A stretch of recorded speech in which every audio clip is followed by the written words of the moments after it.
Everyone, আসসালামু আলাইকুম। আজকে আমি আপনাদের সঙ্গে শেয়ার করব ডাল আলু রেসিপি।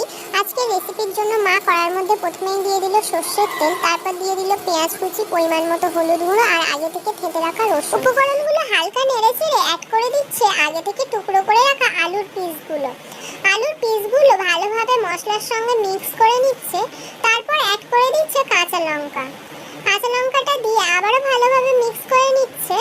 এখন অ্যাড করে দিচ্ছে আগে থেকে ধুয়ে রাখা মুগ মসুর। তারপর কড়ার ঢাকনাটা চাপা দিয়ে কিছুক্ষণের জন্য অপেক্ষা করছে।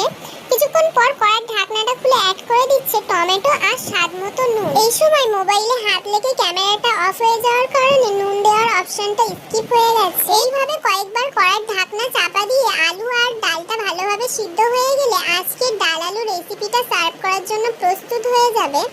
আজকের রেসিপিটা এই পর্যন্তই। ফিরে আসবো আবারও নেক্সট কোনো রেসিপি নিয়ে। সম্পূর্ণ রেসিপিটা দেখার জন্য